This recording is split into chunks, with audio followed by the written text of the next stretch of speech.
আমার প্রশ্নটা হলো যে আজ এত মনোনয়নপত্র বৈধ ঘোষণা করা হলো, তো এই বিষয়ে আপনার অনুভূতিটা কি?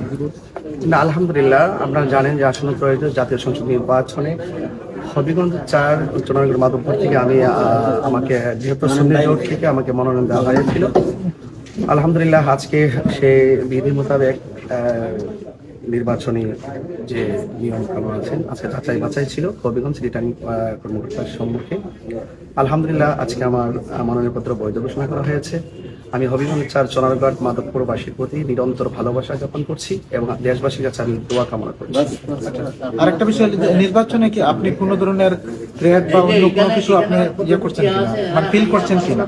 আসলে এখন এই পর্যন্ত আমি এখনো ফিল করিনি। তারপর কিছু লেখালেখি আছে যেগুলো আমরা দেখছি। আমি মনে করি যে লেখালেখি পক্ষ বিপক্ষ যে লিখবে সবারই বাক স্বাধীনতা আছে, বাট আমি আশা করব যে উৎসবমুখর পরিবেশে সম্প্রীতির মাধ্যমে প্রত্যেক প্রার্থীরা নির্বিঘ্নে তার প্রচারণার কাজ করবে নির্বিঘ্নে ভাবে করবে। এখানে যেন কেউ যেন আমরা কাউকে যেন শত্রু মনে না করি। প্রতিযোগিতা থাকবে, তবে ভালোবাসার মাধ্যমে যেন সেই প্রতিযোগিতাটা আমরা উৎসবমুখর পরিবেশে নির্বাচনের মাধ্যমে আমরা দেশবাসীকে উপহার দিতে পারি। সেই জন্য আমরা সবার সম্প্রীতি উদারতা কামনা করছি। আচ্ছা, লেভেল প্লেইং ফিল্ড কি আপনি মনে করেন এই মুহূর্তে আছে নির্বাচনে? লেভেল প্লেইং ফিল্ড আসলে কি, এখানে আপনাদের যারা মিডিয়া আছেন তাদেরকে সক্রিয় ভূমিকা রাখতে হবে।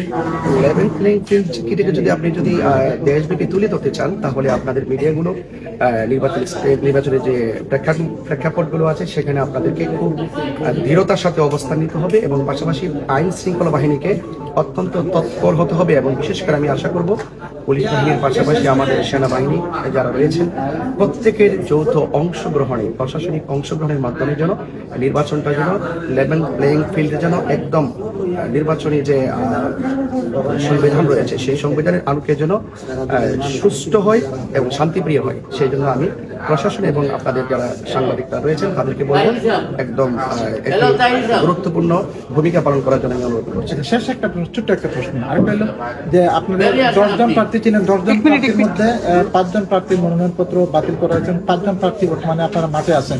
আপনি কাকে প্রতিদ্বন্দ্বী মনে করেন এই 5 জন প্রার্থীর মধ্যে?